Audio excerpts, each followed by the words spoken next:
Good afternoon, everyone, and welcome to our strategic dairy farm meeting for Perry Farm, which is near Sturminster Newton in Dorset, run by Kenton Bennett and his partner, Charlotte Warbridge. My name is Becky Miles, and I'm a Knowledge Exchange Manager in the dairy team working across the south of the country. In normal circumstances, we would be meeting on the farm, but due to government guidance, we are unable to meet face-to-face. Instead, we're taking the opportunity of embracing with technology and connecting with you while you are in your office, or maybe you're with your team around the kitchen table. While I run briefly through the housekeeping, perhaps you might like to take note of how to record your Dairy Pro points for attending this webinar, which are on the screen now. If you've not come across Dairy Pro before, this is a way of recording your continual professional development by providing a record of all your activities in one web accessible place. The Dairy Pro website has a calendar of events and training that you and your team can tap into. For today's webinar, everyone is muted, but we would like you to ask questions using the chat function at the side of your screen throughout the webinar. To find the chat box, click on the orange box with an arrow on the top right hand of your screen and you will see the chat box. All questions are private and your identity won't be displayed if you ask something. If we can't answer your question during the webinar, we will get back to you later. We will be asking the audience a few questions today as we go through the webinar, and we would appreciate your full participation. If you have any technical problems, I'm afraid the standard advice is the simplest. Switch it off and turn it back on again. So the plan for today, we will have an update from Nick Parsons, our Head of Dairy Development on the Strategic Dairy Farm Programme. Then we'll have an introduction to Perry Farm, including some drone footage for those of you who weren't able to come to our launch meeting in January. More detailed information about Perry Farm can be found on our Strategic Dairy Farm web pages.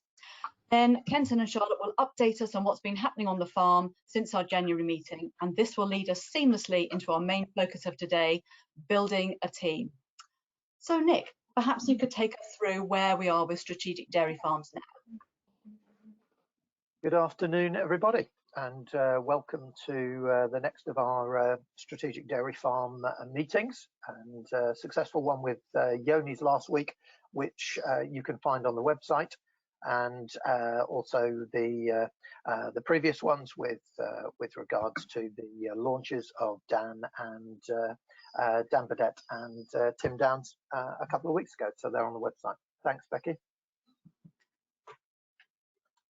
So from a strong beginning of those digital launches for Dan and Tim, we are moving forward. As Becky said, we recognise that we can't get on farm with groups at the moment, so we have taken the opportunity to move to digital and webinars, and been very successful with it.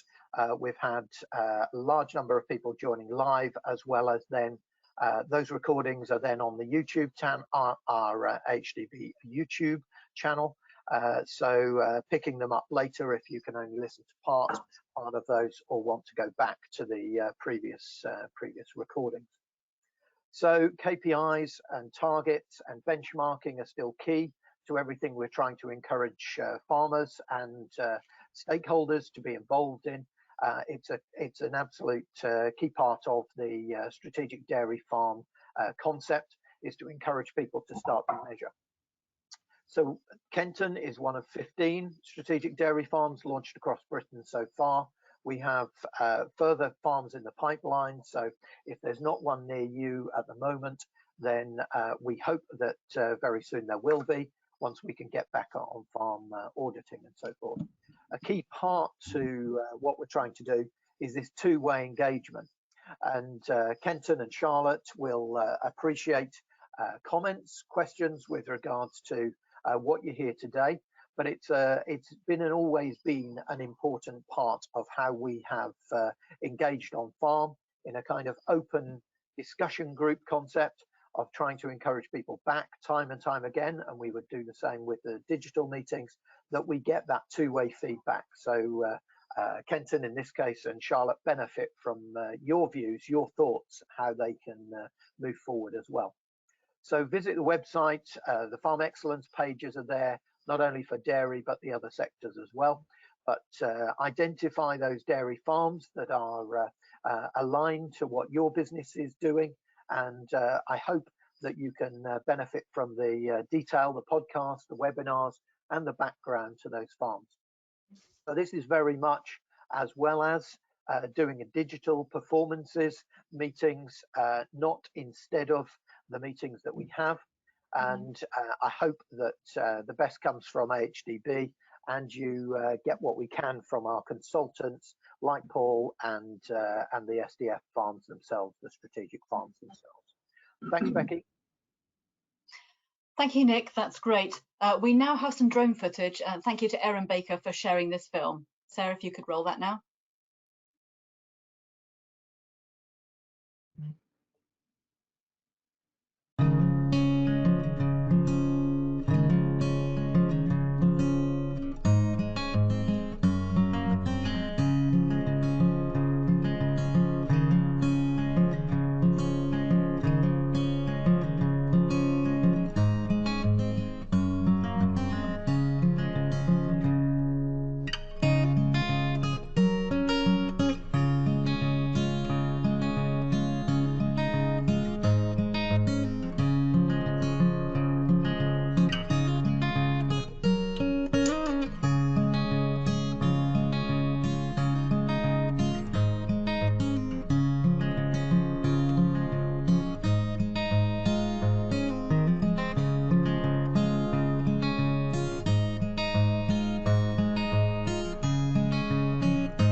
That's brilliant, and hope that's really whetted your appetite for those that haven't been able to come to the farm before. When we do have a farm meeting, come and see it in person. So that looks absolutely stunning in the gorgeous Dorset countryside, and that beautiful cow signals accommodation for the milking herd. So now we come to Kenton and Charlotte. Thanks for stepping away from the mower today. We really appreciate your time. So for the benefit of those that were not at our meeting in January, Perry Farm was an all-year-round system herd with Holstein Friesian cows, and you've taken that to about approximately 200 cows on an autumn block system within 4 years on a constituent-based contract with Barbers. Can you tell us a bit about the farm and your herd? Yeah, we're about 356 acres on Oxford clay, mainly grass, a little bit of corn, just as break crops, because we grow like 10-year lay, 8 to 10-year lays, and a 200 cow TMR fed herd. Okay, and what's your target calving period that you'd like to achieve in the next 3 years? About 9 to 10 weeks. Yep, that's good target, and you're well on the way. And tell us, what is it about dairy farming that gets you out of bed every day and puts a smile on your face? Oh, every day is different, and every day brings different challenges. Like, so, yeah, it's just way of life, and love it. Brilliant, that's great. Sorry, I'm just having trouble moving on my slide.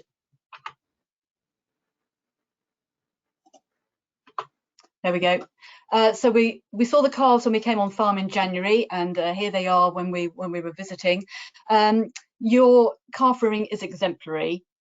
Previously, you've achieved 1.6 kilos of growth. How have the calves fared since we were on the farm in January? Well, just after we had the meeting, we did have a little problem with pneumonia. Purely because the shed design isn't perfect. We have got an extractor fan, which you can see in one of the pictures. But it is hard with the two ridges shed to get a good airflow. So sometimes when we get an easterly wind, they do get a bit of a chill. So we had about 12 calves with pneumonia, of which you wouldn't even know they had it because we caught them quick. Yeah. So can't tell them apart now. So that was well caught. And just for those who haven't been on farm, you can see how clean and well maintained it is. This is just not for show. It's always like that. So now these calves that were born last autumn are being turned out. When did you manage to turn them out, and what are you supplementing the grazing with?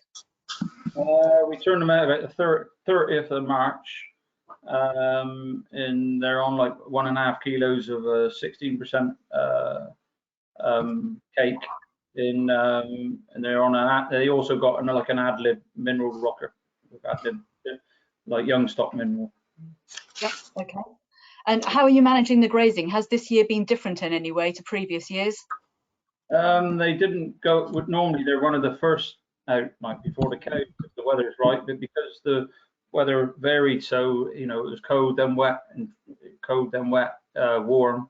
We didn't want to turn them out so quick this year. But the grazing wise, because the grass sort of mirrored that weather, it wasn't too far ahead. They went in like a 13-acre field, and yeah, they were fine. Like other than the second field they went in, we were a bit worried, probably because I don't plate meter. They went in on some too taller grass, and they never got on top of that. Right. Okay. And what sort of treatments have they had since they've been turned out? We did when we turned them out, because it was so hot and dry. We had a few calves like keep splitting between their hooves. Yeah. And funnily enough, it happened to be all the red and white ones, not the black and white ones, for whatever reason I don't know. But it was just a case of jabbing them, and they were fine, like you know. Yeah. Just okay. So it'd be interesting if any of our attendees have had similar problems of any split hooves this year with the young stock, and if it was a particular breed or group of calves, we'd be interested to hear about that. So moving on to the in-calf heifers, so they'll be calving this autumn. They're looking in fantastic order, and with 47 out of 65 due to calve in the first month, they're an absolute credit to you. Are you using sex semen, AI, and/or a bull? And how have you selected the sires? We do lose a little bit of sex semen, but not a lot, like because we didn't use no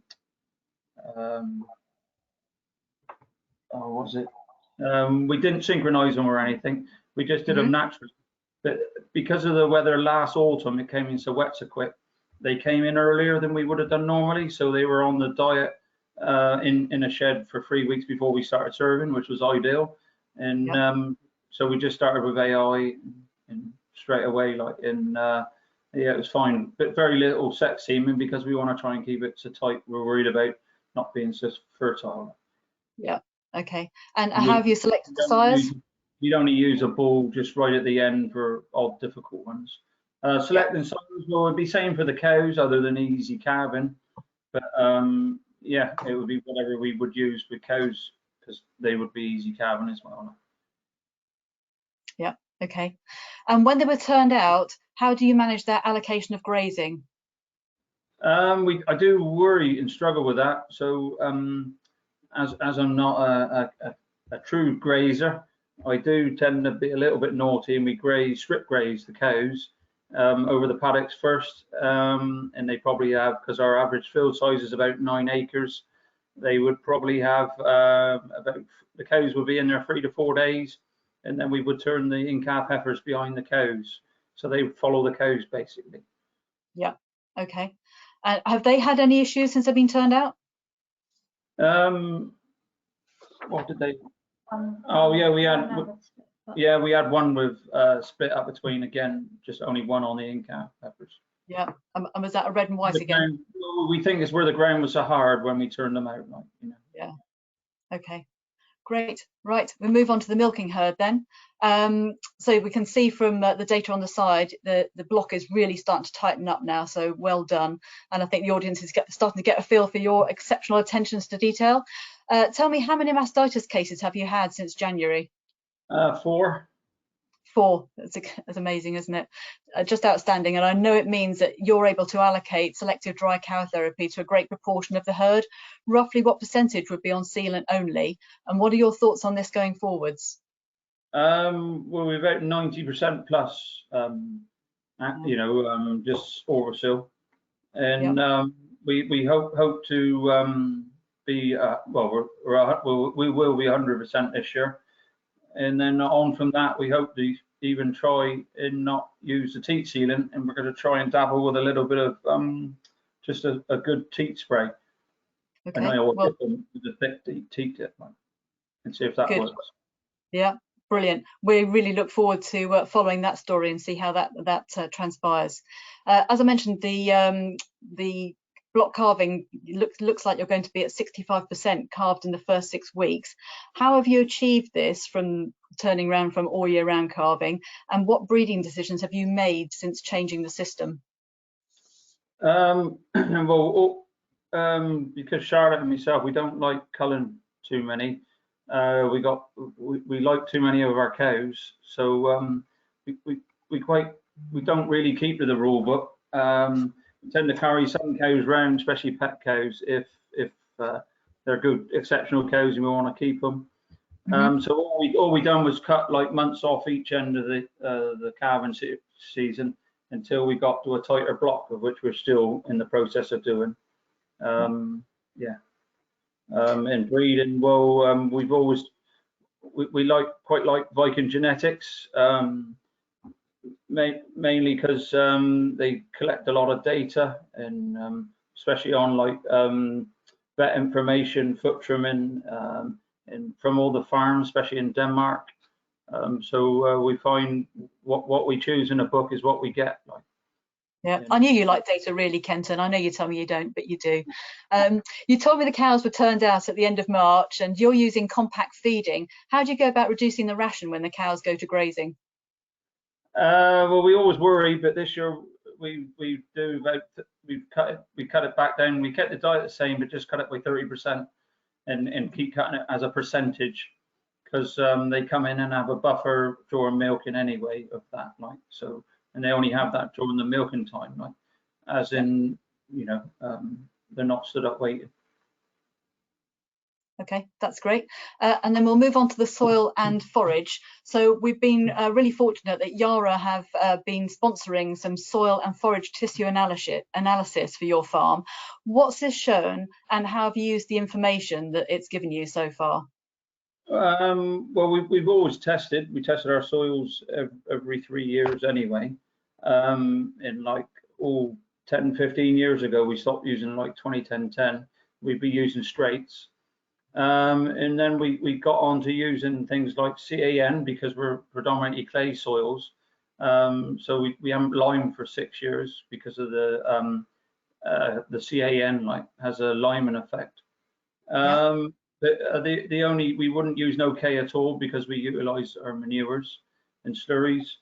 And the only thing we would buy is like 10 ton of DAP a year for the peas, like to keep the peas up, because I do find that that's the only thing that diminishes on our soils, like. Yeah. Okay. So as you know, we were due to have John Roach come and visit and do a meeting on your farm in May, but due to COVID, that didn't happen. So we really hope he's going to be able to travel over here next year and come on farm. So looking at the grazing and the silage making season, I know you're mowing today. How has it been this year so far? Yeah, a little bit challenging because of the first cut wasn't quite as bulky as normal.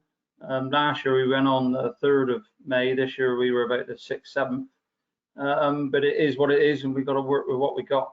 But I'm quite pleased. It should be a bit drier than last year. It was made well. We've just had it sampled. We haven't had the results back yet, so we're looking forward to that. That's exciting. Yeah. Yeah. Excellent. Okay. This is a subject we're going to visit in more detail, as I said, on the farm over the next 3 years, because I know it's of particular interest to you. We'll move on now to the finance side of things and investments. Obviously, everyone's been knocked by COVID to some degree or another. Your milk price was knocked by nearly 2p. I know it's bounced back a bit now. How has that affected your business? Well, at the moment, we're like on 25p just over for our main literage, and then 22 for where we've been penalised, where we've been over from because barbers ordered our base. I think it was 2 years ago. Like so, yeah. Obviously, it has affected everything, but we've just had to tighten the belt even more so, and can't afford things as much as we would have liked as soon as we would have liked. So. We're fortunate as in being a family farm, so I'm very lucky. You know, we don't want for much. We love the job, and so we never go out, and we haven't gone out because no one's gone out. So it's quite easy to save the pennies. Yeah, understand that one. Now, and in spite of your claims of not being a business person, you've made a couple of really good deals recently. So you did a good deal on some brewers' grains and also some fertilizer. How did you get that timing just right and crack that deal? Well, it's not that clever. It's just there's people in the field that ring me and give me a heads up, and so I'm lucky in that respect.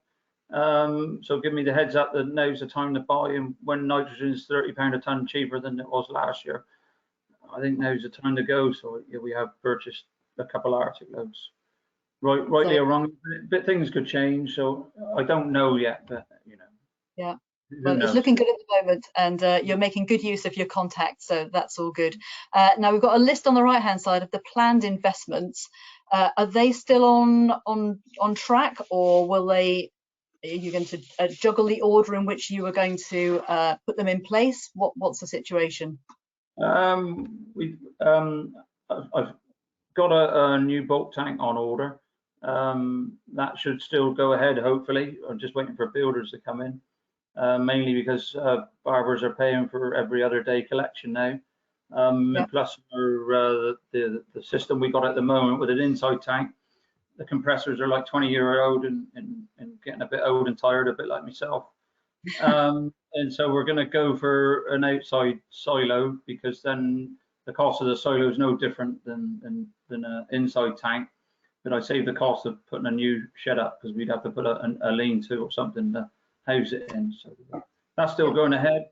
We would have liked to have done a new calf shed, but we're going to have to put that on hold because we got a few other hassles that might occur and might not. So I'd rather wait. I like to play it safe if I can. Okay, that's great. And I understand there's a bit of a bonus by bringing in the heat recovery and the ice battery. It's going to generate more heat than you need. Yeah. No, sorry. We never had heat recovery before, and it looks very good. Should pay for itself straight away as a no-brainer, and even look after my staff better, which Paul would like, because we can keep them nice and cozy. They won't want to come out. The only problem is, Paul, they might not want to come out after dinner because it's too warm in their mess room. Yeah, so just to elucidate a bit on that, so as a direct result of making that investment, there's going to be more heat than they know what to do with. So they're going to put a building above the existing bulk tank and turn that into a heated staff room. So that's a really good thought and a good thing to do. Can you tell me how many people are working on the farm at the moment? 5. 5. And how long have they been working with you? Just to sort of range, what's the longest serving? 4 of them, hang on. John's been working with us for about 3 years. Harry's a recent sort of chap. He's a relief milker. Then there was Tom, who's off sick at the moment, and Charlotte and myself. Okay. How much time are you and Charlotte managing to have off work with your young family? Oh, very little. Yeah. I know. So that's one of the challenges you set us when we enrolled you as a strategic dairy farm, and that's why we brought Paul Harris in to come and help you and the team. So without further ado, what did you think of when I suggested the idea of using Paul and doing some profiling work? What were your first thoughts? Well, a bit of mystery and magic, like I thought, didn't sort of have too much faith in him to start with until he came with the meeting, and it was a big eye opener. Fantastic. Quite logical as well, the way he puts it over. Yeah. Well, that's a brilliant lead into. So I'd now like to bring Paul Harris in now to explain how he's supporting the Perry Farm team, what they've found out about each other so far, and what lies ahead, and how all farmers and their teams can benefit from building their team. So thank you, Becky. Hopefully now you can see my screen, which is building an effective team. And thank you for that introduction. And it's a real privilege and pleasure to be working with the Strategic Dairy Farm and with Charlotte and Kenton. I've got about 30 minutes to try and get across a huge amount of information, some of which we're already working with Kenton and Charlotte, some of which is yet to come. But the idea being is that I can get across in a very short space of time an awful lot of information. So I'm going to crack on by telling a little bit about me. If you haven't met me before, I only work in the agricultural sector, and my business effectively does four things. We help farmers to recruit more effectively. We're going to talk about that in this session. We're going to talk about how we engage, which is some of the work that Charlotte and Kenton have already done, how we engage with each other. I help farmers to get themselves and their teams aligned to a vision and a culture.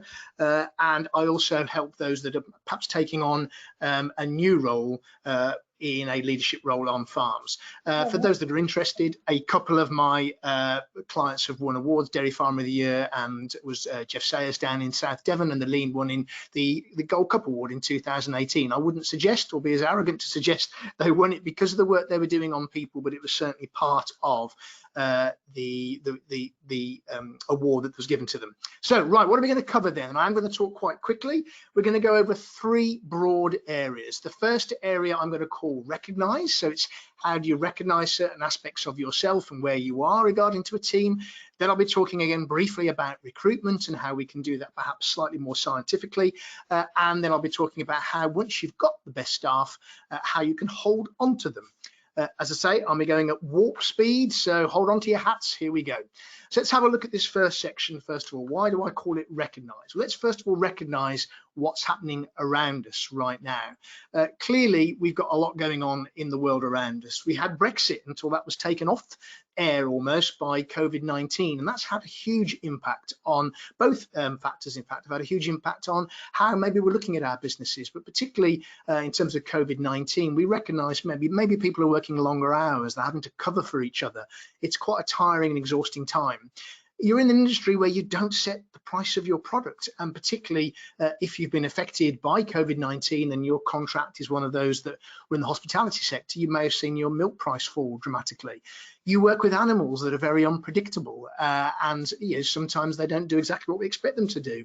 And as we all know, the weather is complete madness. Boiling hot here today in the Midlands. It may be similar to where you are, and recently we had floods in February, so it's crazy.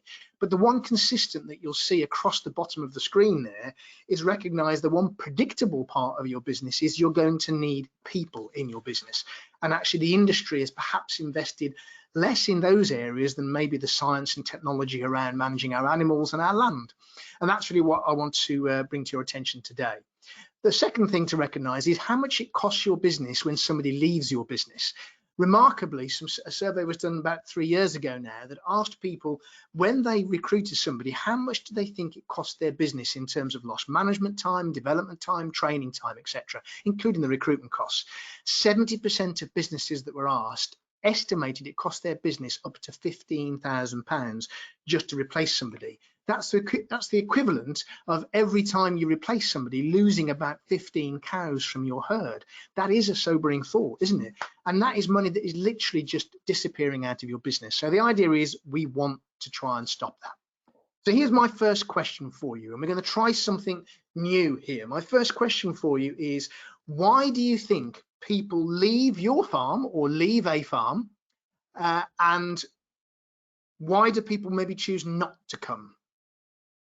So I think we need to open the poll now. hopefully you can see a poll on your screen. Okay, I'm going to stop sharing. So can somebody confirm that the poll is open? Great.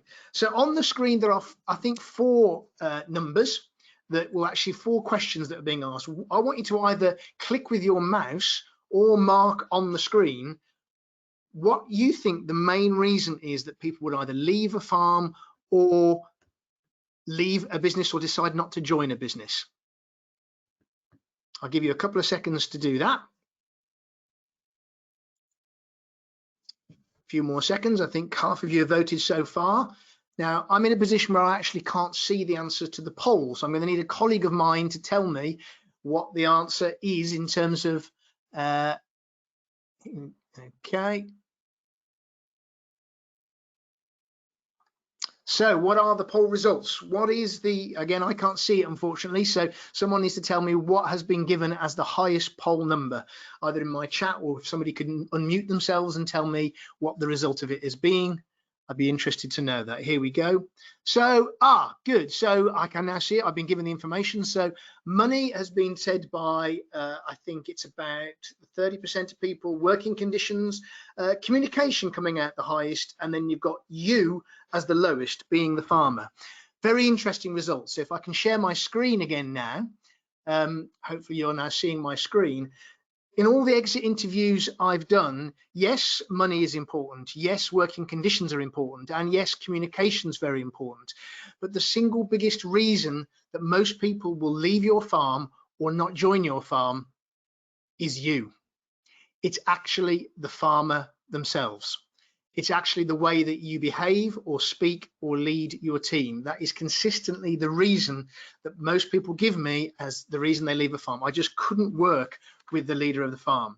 That is something you need to recognize, and we need to recognize as an industry that the message we're giving across, maybe we need to do some work on that. So let's have a look at how we communicate, which is the reason that most of you felt that people leave your farm. So here's a quick question for you. Do you think that everybody is the same? We know that they're not, and we know that all people are not the same. But actually something strange happens to us when we come to work. When we come to work and we come on farm, not just us as leaders, but many of the staff, we want people to behave in a way that's the same as us. We might want them to clean the parlour in the way that we clean the parlour, or leave the tractor in the way that we left it. But actually we recognise that we're not the same and we're all different. And that therefore reflects how we prefer to be communicated to and work with. And outside of farming, this slide shows you there are lots of systems, and you will have come across them if you've done any work with AHDB. There's a number of systems that people will talk to you about. I developed a particular system called Vita because it's purely for agriculture. It is very simple, very straightforward, 1 page, 4 paragraphs, which makes it very quick and easy to use on farm. But all the systems use the same sort of psychology. It was invented by the Greeks, so this isn't something that I've invented particularly, the system is, but the psychology isn't. My system says that you listening right now, all of you are made up by 4 different types of behaviors. I call them visionary, investigator, team maker, and adventurer, and that stands for Vita, and Vita is Latin for life. But you are all a mixture of all 4. We all are, and all your staff are as well. But when we know that, when we know what the map is, then we can maybe decide on the best route for communicating with those people. So here's the next screen. I'm going to show you a screen now, and I want you to do this for me. If you've got a piece of paper, you can write it down. If you haven't, it doesn't matter. You can just look on the screen. What we've got is 5 rows of 4 words. All I want you to do is skim across each of the rows of words and say which word in each row do you think best describes you or most applies to you. So if you go down each row, it may look something like this, just in your mind. It hasn't got to be written down. So you may think in the first row, yes, I'm decisive. I'll give you a couple of seconds just to read all the words with a bit of silence, just to pick out the words that you think apply to you from each row. Okay, so what you may have done, you may have picked out those words that I've circled. Clearly, you may have picked out others. What you may not have realized is each column of words that you've chosen actually relates to a particular style of behavior. So if you've got a number of words here, for instance, I picked 2 from the first column or 2 from the second column, or however you've done it, you will maybe have a preference for a particular column of words. Now, this isn't the full test. This is just for illustrative purposes only. So it's not that necessarily scientifically accurate, but it's just to try and give you an indication as to what your preferences might be. So depending what they are, this is a summary of each of the 4 styles of behavior. If you picked more of the words in the first column that were highlighted red, some people might say you're quite direct and you'd like to get to the point quickly. That's because you are mainly results focused and you're just really interested in the big picture. Even now you might be thinking, Paul, come on, go faster, get to the point quicker. The challenge with that is some of those people, if this is you, your team may see you as a little blunt at times. If you pick the second column and more words in that column, you may prefer people to explain things more slowly, precisely, and in some sort of order, because you like logic and reasoning and the detail. You like to understand why things are being done. You will ask questions, but some people might say occasionally you're a bit critical because you tend to pick out when the hose hasn't been wound up properly in the parlour, and you can't help but point that out to somebody, or a little bit of dirt that's been left somewhere. If you picked out more words from the third column, you may be a team maker and you prefer to be spoken to more warmly, softly and calmly. And that's because you care about other people and their feelings. But some people might see you as a little hesitant and don't like making decisions. Okay, if you pick more of the final column, then you may prefer people to speak more quickly and smile and be animated. That's because you're open to new ideas and you like to have fun. But that's also because you might be to others, you may come across as easily distracted. You may be constantly changing the plans. Now, I'm aware that I'm going through this quite quickly and there's a whole workshop just on this area, but it's to give you an overview of the different types of people that might be on your farm.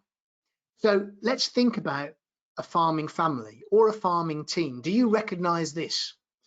Maybe in some farms, in many farms that I visit, the dad or even the granddad sometimes who's still involved is the visionary, the one that is deciding what is being done and what checks are being signed, etc.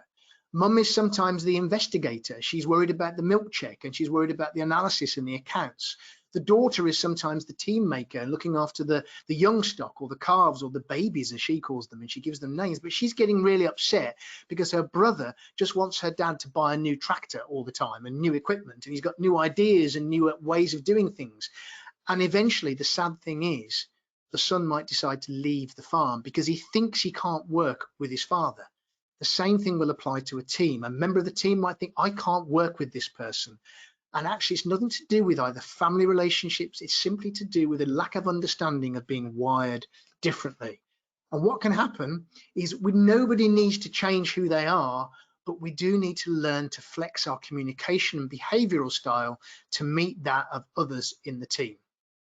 When you profile a team, what you end up with, this is a made-up farm, is a series of people with their profiles analysed. And we can then say who is likely to work well with each other and who is less likely to work with each other.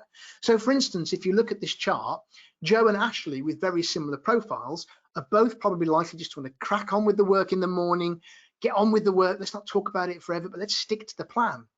Whereas John and Ben like to have a bit of a chat when they get into the parlour in the morning. They might be bouncing in and all lively and want to talk about last night's sport or last night's telly. That will frustrate John and Ashley, sorry, who want to get on with the work. I hope that makes sense in terms of how people can behave differently. Lots more to say on that, but let me bring you back to Perry Farm. And here is where our profiles manifest in the way that we run our farm. I've had the permission from Charlotte and Kenton to share the information about their farm, and this is their profiles. So you will see here, and I'm just going to try and highlight it for you, here that Kenton and Charlotte are both higher on investigator and team maker. This means that they like things to be done in a very organised way. They like to want things to be clean and tidy. And you immediately see that, I just stop that now, in the parlour itself. When I first went into this farm, I thought they just redecorated the parlour. It was absolutely spotless. Literally after every milking, it is cleaned to almost back as good as new. Now, if I don't have the same profile as Kenton and Charlotte, I might be puzzled as to why they are so obsessed with cleanliness. But if you see the results they're getting in terms of their cell counts and their mastitis cases, it proves the point that the atmosphere and the cleanliness in the parlour makes an impact. Similarly, their sheds that you saw on the drone, everything is very clean and tidy. And here you see a picture of what Charlotte refers to as their kitchen, which almost illustrates how they keep their grain store and their food store so clean. And here's a picture of their silage camp where nothing is out of place. That is where somebody's profile actually manifests in the way that they want to run the farm. And they can get very frustrated with some of their team if they don't necessarily follow that. Thankfully, as you'll see from the graph on the left there, Jonathan and Harry, both of them, and to a degree Tom, all understand the importance of tidiness and cleanliness around the farm. So this information helps us to deal with our one-to-one conversations. We'll have those conversations differently. It helps us to deal with our morning briefings and making sure that those people that need the level of information that Kenton and Charlotte also want have that information. It also helps us to understand why there might be conflict amongst people in the team, and it helps us to understand that there are genuinely differences between people. So that's how we can recognize, first of all, the environment that we're working in, and secondly, the people that we're working with. What I'd like to do now is just pause and see if there are any questions that anybody has placed in the chat that I would actually like to see. And again, I can't see the chat screen, so somebody would have to question. Here we go. Why don't we just hire people like us? That way we know we can work with them. That's the question that's being given to us. Really good question. In a smaller team, so if you're a team of 3, 4, 5, maybe the sort of scale of Kenton and Charlotte, I actually agree that often it's easier to hire people like you. You won't always get all of the creativity if you're not one of those people who are creative, but often it can reduce conflict. But as the team gets bigger, it becomes more and more difficult to do that. And each of those personality styles will bring something different to your team. So if say, for instance, you were somebody who was very results orientated, very hardworking, very protocol driven, you may find it more difficult to work or hire somebody who's more creative, but they may come up with new ideas. Maybe only 1 in 10 is a good one, but they might come up with good ideas. Any further comments or questions before I move on to the next section? How do you hire people if no one applies? We live in a rural area and no one wants to farm. Great question. Let me come back to that in this exact next section. In the recruitment section, I will be talking about how we can get more people to be applying, and your location is really important. So let's move on to recruitment because we've got lots more to follow, and I can come back to some of the questions right towards the end. So if we've recognized who we've got in our team, how do we recruit effectively into our team? And this is where retention starts, is getting the right people into our team in the first place. Now, here's my experience of frequently the experience or the process that I see of farmers undertaking recruitment. Somebody leaves or hands in their notice. We then think, gosh, we need to get an advert out as quickly as possible. Maybe some people apply, a small number, we bring them onto the farm, we show them around the farm, we get in the Kubota, we drive them around the farm, have a bit of a chat with them whilst we're driving around. They seem really great. They're vertical, breathing, and can speak English, although that's not always important, and we make them an offer. And then we sometimes wonder why in a month's time, we wonder the person who said they could put cups on actually hasn't really got a clue. So actually, there must be a better process to it than simply that. And that's what I want to cover with you briefly now. Now, this is, in my eyes, is a 7-stage process.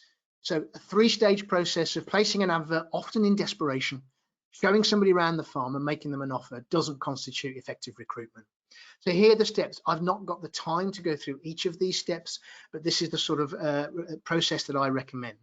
First of all, you need to identify actually what you need, because when somebody leaves, sometimes it's the opportunity to rejig the team.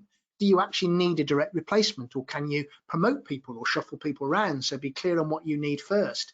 Have you got written job descriptions for every one of your roles, including your own as a leader on the farm? Do you know what the person specification is? That is the type of skills and knowledge that person is going to bring, their attitude, their training perhaps that they've got. Then we can go out and place a decent advert. I'm going to come back to this in a second. Then certainly once you've advertised and you've got some people shortlisted, we recommend that you profile everybody, and hopefully now you already see the benefit of doing that in your recruitment process. You undertake an interview and you certainly take up references. And with interviewing, many of us end up with the people we didn't expect, because we ask what I call leading questions. We say, on the farm here, we're really keen on protocols and making sure that the farm is run very efficiently. Tell me, do you think that's important? Of course, anybody who you ask that question to is going to say yes. So there's a way to ask interview questions that you need to consider as well, and we can help you with that. Then you make a professional offer in writing, hopefully, either preferably via email with all the details, including accommodation, etc. And then you have a robust onboarding process. The onboarding process isn't something like this. Hello, welcome to the farm. Go and see Bob, he'll show you around.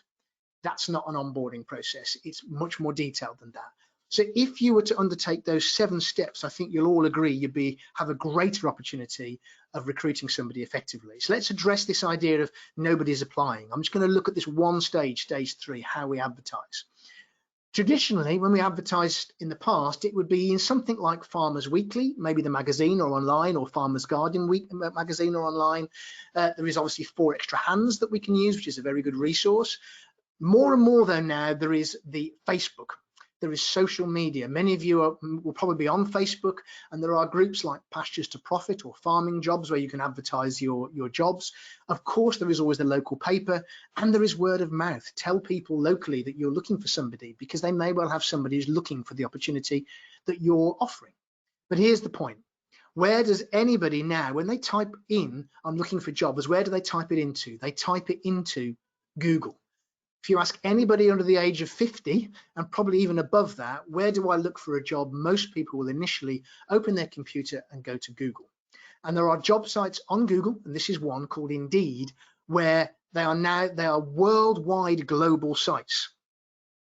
So this is where we recommend that you also use, in addition to some of the things I've outlined above, is why would we use something like Indeed? If you were to Google farming jobs, dairy farming jobs in the UK, this is a screen pick literally from Google.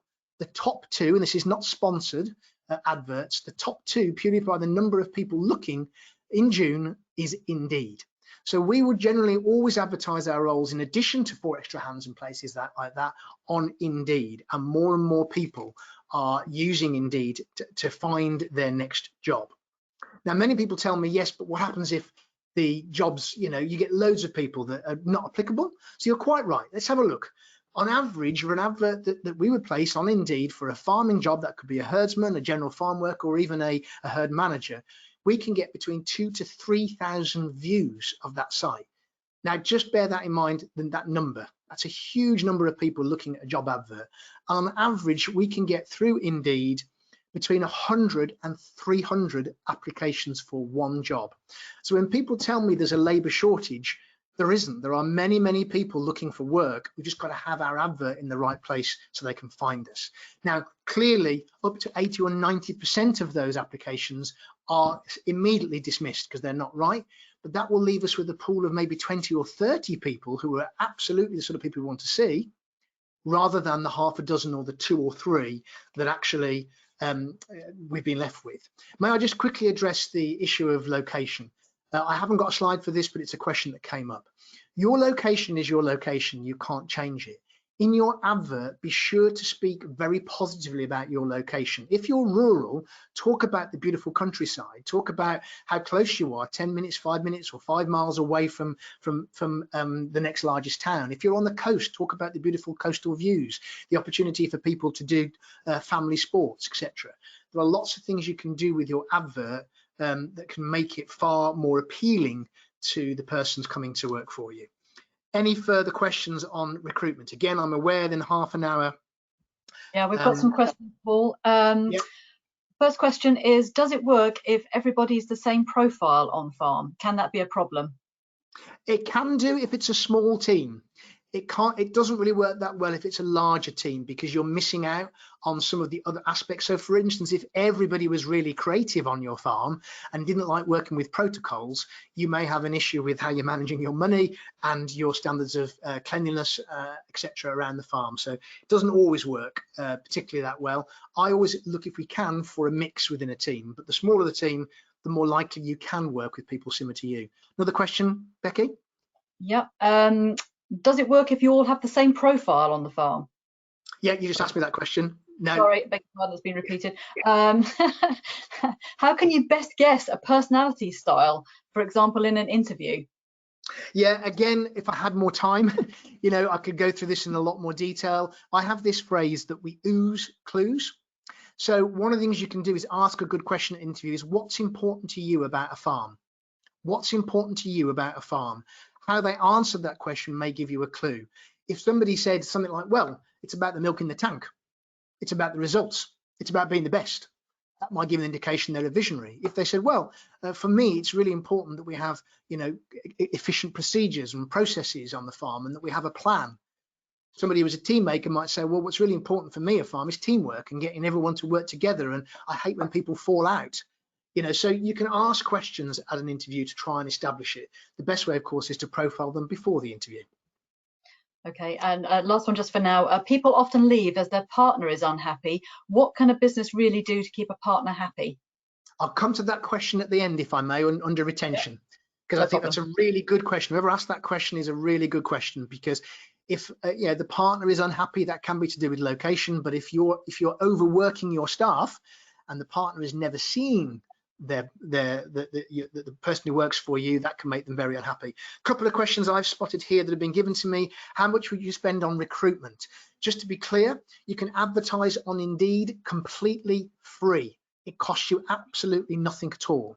To get the 200 to 200 type of number of people applying, you probably need to spend between 50 and 100 pounds in terms of pay-per-click advertising, but that's a lot less than a single advert in one of the magazines. So, conscious of time, so I want to move on to retention, and then we'll certainly come back to more questions at the end, hopefully, if we have the time. So let's just talk now about, okay, if we've understood how to communicate with people, if we've recruited more effectively, if we've now got that, how do we hold on to these people? And I'm going to start by giving you again just some quick tips here on how you can retain your staff. But the first thing you need to understand is you can't retain your staff if you haven't, first of all, recognized who they are and understand they need to be managed differently. You need to recruit effectively the right people into your team, because sometimes we don't want to retain people that are not working effectively for us. So this is the assumption of the people you want to retain in your business. Now, here's my first point. What is your farm's reputation? What do other people say about you as an employer? How are you spoken about as an employer? But maybe even more importantly, what do you say about your farm, your people, and your industry? Do you speak positively, or are you always complaining about how hard things are? Are you always telling other farmers that you just can't find the right staff, or staff are your biggest headache?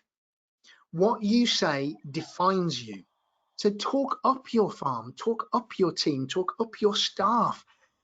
I have a number of little phrases I'm going to give you here for each one of these slides. The first one is stop complaining and start retaining. If you're complaining continuously about your staff, and particularly if you're complaining about a member of staff to another member of staff, that person might be thinking, what are they saying about me? So it's time for us all as an industry to start talking up our industry, the benefits of our industry, the wonderful career that farming offers, and stop complaining about your team. So then you've got the chance, you may be able to start retaining them. The second one is the environment of your farm. What does your farm look and feel like? Go to the end of your drive, and does it look like this picture? Go put on a pair of spectacles, pretend pair of spectacles of a new employee, or maybe somebody really important coming to visit your farm. What do you see? Do you see rusting machinery, buildings falling down? You know, what's your health and safety record like?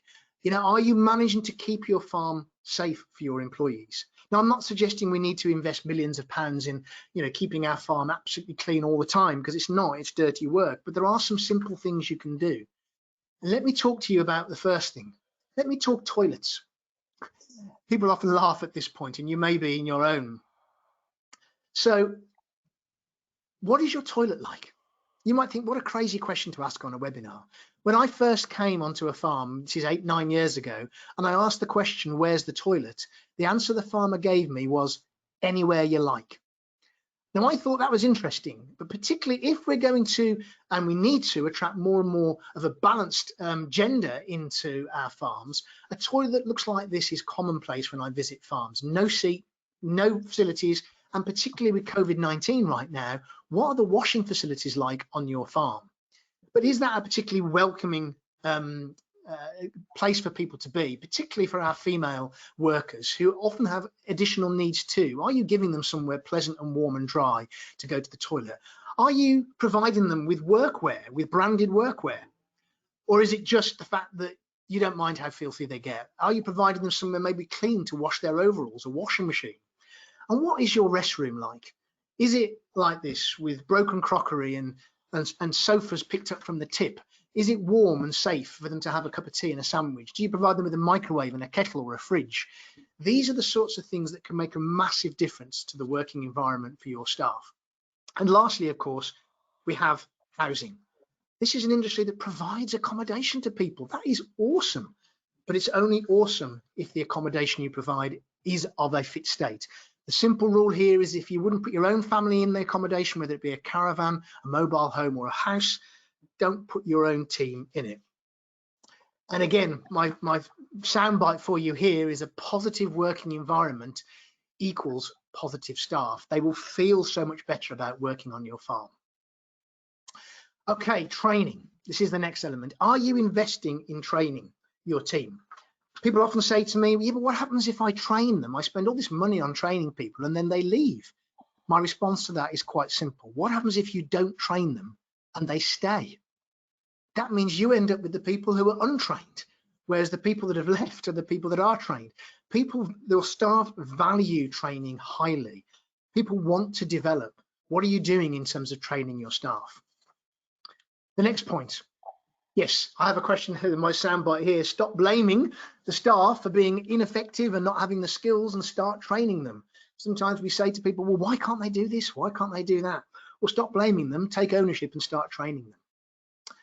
Okay, the next one is alignment. This is a huge subject which I haven't got time to cover in detail, but this is fundamentally everyone pulling the same way. Have you established a mission statement and a set of core values for your business? Have they been fully explained? Do you explain changes to people, or are you too busy to involve them? Do you tell them what you want them to do and how you want them to do? Or do you start with the why and explain why? Because if you get them behind the why, you will see your vision fly. So you've got to explain to your team why they need to be doing what you're asking them to do. Invest in your team, not just in training and development, but share your profits. If it's the senior team, it could be a profit share. It could be an opportunity to buy some cows. For others, it might be just simply saying thank you with some tickets to a rugby club or a football match, or taking the family out for a meal and you footing the bill, or simply making breakfast or lunch or cakes for people. A regular gratitude builds altitude. So if you're regularly saying thank you to your people and sometimes just sharing by spending a little bit of money, that will build a much more effective team around you. And in terms of one of the most important ones, this was talking about family earlier on and the unhappy partners.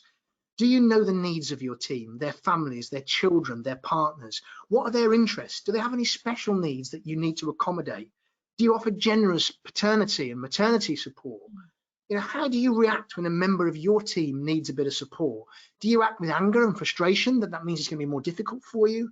Or do you actually recognize that sometimes families do have needs?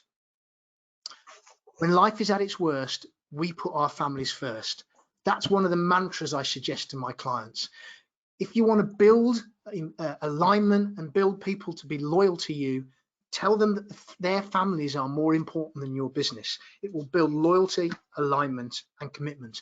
And of course, if you haven't already recognized, those words all spell retain. So I'm now conscious that I've managed to get to the 2 o'clock deadline, but I think we're going to go on for a few more minutes, if those that wish to stay, to try and take some more questions on that rapid spin through of some ideas and thoughts on how you can build an effective team. Each of those 3 areas is a workshop of its own, but I hope that's given you some thoughts and ideas to maybe take forward. So are there any questions, first of all, purely on the retention bit before I open up to open questions and complete? Any questions about the retention stuff? Well, retention, we asked about how much you would spend on recruitment, and also how can you make a bad apple a good apple? Or can you? Yeah, sometimes you can't, you know, but what's our perception of a bad apple? Sometimes it is just somebody, so I'm going to come back and share my webcam now. So we're back in the room. So sometimes a bad apple isn't a bad apple. It's just somebody who's a different apple, or a pear, if we're not mixing our metaphors. And sometimes we need to understand them first. Seek to understand, first of all, why somebody is reacting like they are. A poor performing employee, sometimes we just need to move them along and outside the business. Yeah. Question for Kenton and Charlotte. You've made some big changes and some big decisions on the farm. How have you been influenced by other people? Oh, how long you got? Keep going. When I left college, yeah, you learn all this new stuff, because it was a family farm, and what father did. You know, most sons follow what father did. There were several things. You know, first thing was, you know, to keep a cow quiet in the parlour, we kept turning the knob. So the only way around that was go to MR, and then I had control over feeding the cows, not in the parlour. Second influence was lucky enough to go with Genus to Ireland to see extended grazing. I wasn't overly happy with that system. Thirdly, I was lucky enough to win a silage competition and went to Wisconsin and seen how the Americans do it with 8,000 cows, forced ventilation, and plenty of staff, cheap staff with Mexicans. I like that system, but I couldn't replicate that back here. Thirdly, I was lucky enough to be sponsored to go on Merrill meeting once and met this vet vice team. So I asked, could I go to Holland and see what that was like over there, because I'd heard it was small family farms. And it was through that, going over there with vet vice and seeing small family farms, how they did it. And the biggest thing, as you know, what my thing's like, everything's jumped out at me. It was all like small little industrial estates. Tidy did a very good job and put 110% in, and it was what I fell in love with, and what I brought home to replicate and do what I can with back here, basically. That's brilliant, Kenton. So taking every opportunity when it was put in your way to go and see other systems in other countries and bring back what was relevant to your farm and your situation.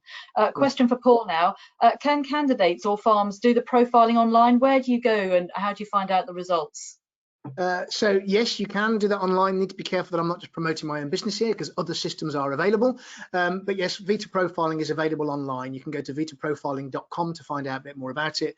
But certainly speak to Becky, or my details are there. You can give me a call, and we do it all online. Okay. And last question. Sent out to you. Sorry, last question for today. What would you think of employing people with no agricultural experience? I think that's a great question. And one of the things I talk about is recruit, attitude and alignment, and teach skills and knowledge.